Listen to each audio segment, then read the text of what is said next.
సామాన్య ప్రశ్నలు. తాపేశ్వరం గ్రామంలో సుబ్బారావు అనే ధనికుడు ఉండేవాడు. ఆయనకు ఒక్కతే కుమార్తె. ఆ ధనికుడు వద్ద ఒక దిక్కులేని కుర్రవాడు ఉండేవాడు. చిన్నతనం నుంచి వాడు ఆ ధనికుడి ఇంటనే పెరిగి పశువులను కాస్తూ ఉండేవాడు. చదువు సంధ్యలు లేకపోయినా వాడు సూక్ష్మ బుద్ధి కలవాడు, మంచి మాటకారి కూడా. వాడి పేరు రాముడు. ధనికుడి కూతురు పేరు జానకి. రాముడి కన్నా ఆమె కాస్త చిన్నది. కానీ ఆమెకు తన ఈడు వాళ్ళు మరెవ్వరూ లేని కారణం చేత అస్తమానము వాడి కబుర్లు వింటూ వాడికి బాగా మాలిమి అయింది. రాముడు జానకి పెరిగి పెద్దవాళ్ళు అయ్యే కొద్దీ వారి మధ్య ఉన్న ఆప్యాయత ఆపేక్షగాను ఇంకా ముదిరి ప్రేమగాను పరిణమించింది. వాళ్ళు పెళ్లాడదామనే నిర్ణయానికి కూడా వచ్చేశారు. ఈ స్థితిలో ధనికుడికి అసలు సంగతి కాస్త తెలిసిపోయింది. తన మంచితనం తన కొంపకే ఎసరు తెచ్చిందని, తానిచ్చిన అలసుతో రాముడు తన కూతురి మనసు దొంగలించ చూస్తున్నాడని ఆగ్రహించి ఆయన రాముణ్ణి చావగొట్టబోయాడు. కానీ జానకి తండ్రికి అడ్డు వచ్చి, వాడు చేసిన తప్పే ఉంది, నాకు ఈ ప్రపంచంలో వాడికన్నా ఇష్టమైన వాడు మరొకడు లేడు, నేను వాణ్ణి తప్ప మరొకరిని పెళ్ళాడను, కావలిస్తే నన్నే చావగొట్టండి అంది జానకి. రాముణ్ణి తన చూరు కింద ఇంకా ఉండనివ్వరాదని నిర్ణయించుకొని సుబ్బారావు రామునితో, ఒరే, నిన్ను పామును పాలు పోసి పెంచినట్టు పెంచాను. నా కూతురు మూర్ఖురాలు. నువ్వు నిజంగా నా అల్లుడివి కావాలంటే ధనం కీర్తి కూడా సంపాదించాలి. అవి రెండూ సంపాదించుకు రావడానికి నీకు ఏడాది గడువు ఇస్తున్నాను. ఈ క్షణమే ఇక్కడి నుంచి వెళ్ళిపో అన్నాడు. జానకి చాలా ఏడ్చింది. రాముడు ఊరు వదిలి వెళ్ళిపోయాడు. గ్రామాలలో ఉండే వాళ్లకు ధనము, కీర్తి, ప్రతిష్టలు రావు. అందుచేత అతను తిన్నగా రాజధాని నగరం చేరాడు.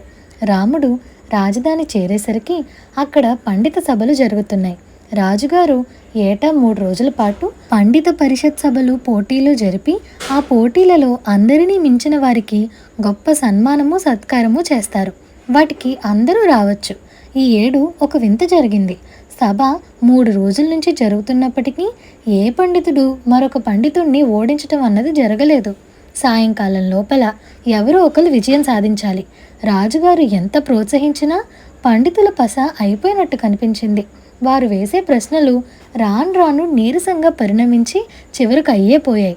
రాజుగారు హతాశుడై, ప్రేక్షకుల్లో కూడా ఎవరైనా ప్రశ్నలు వేయొచ్చు అన్నాడు. పండితులే వట్టిపోయాక సామాన్యుల వల్ల ఏమవుతుంది? అందుచేత చాలాసేపు ఎవరు నోరు మెదపలేదు. కానీ మాటకారి అయిన రాముడు ఊరుకోలేక, మహారాజా, నేను మామూలు మనిషిని, తమ సెలవైతే మామూలు ప్రశ్నలు వేయగలను అన్నాడు. రాజు అనుమతించాడు. ఒక దారిన 2 వైపుల నుంచి 2 మనుషులు వస్తూ ఉంటారు. వారు ఒకరికొకరు ఏమవుతారు? వాళ్ళు కలుసుకున్నప్పుడు ఏమవుతారు? ఒకరినొకరు దాటిపోయాక ఏమవుతారు అని అడిగాడు రాముడు. ఈ ప్రశ్నలు విని పండితులు నిర్ఘాంతపోయారు. ఇవి పిచ్చి ప్రశ్నలని కొందరు ఆక్షేపణ కూడా తెలిపారు. రాజుగారికి కూడా అలాగే అనిపించింది. ఆ ప్రశ్నలకు పండితులు సమాధానాలు చెప్పటానికి సిద్ధంగా లేరని రూఢీ చేసుకొని రాజుగారు రాముడితో, ప్రశ్నలు వేయగానే సరికాదు, వాటికి నువ్వు సమాధానాలు చెప్తేనే గెలిచినట్టు, లేకపోతే నిన్ను తీవ్రంగా శిక్షించగలను అన్నాడు. రాముడు చిరునవ్వు నవ్వి, నేను అడిగిన ప్రశ్నలు చాలా తేలికైనవి మహారాజా. ఒక దారిలో 2 వైపుల నుంచి వచ్చేవాళ్ళు ఒకరికొకరు ఎదురవుతారు, కలుసుకున్నాక దగ్గరవుతారు, ఒకరినొకరు దాటిపోయాక దూరం అవుతారు అన్నాడు. సభలో అందరూ గొల్లున నవ్వారు.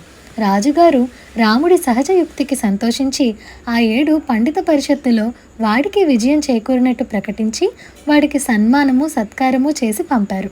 రాముడు తన గ్రామానికి తిరిగి వచ్చి జరిగిందంతా యజమాని సుబ్బారావుకు చెప్పాడు. వాడు వెళ్ళినది మొదలు తన కుమార్తెను పట్టుకున్న దిగులు కల్లారా చూసిన ధనికుడు రాముడికి జానకి పెళ్లి చేసేశాడు. ఇదండి ఇవాల్టి కథ. ఈ కథ మీకు ఎలా అనిపించిందో మాకు కామెంట్ సెక్షన్లో చెప్పండి. అలాగే మీకు ఈ వీడియో నచ్చినట్లయితే like, share, subscribe to Priya stories Telugu. Thank you for watching.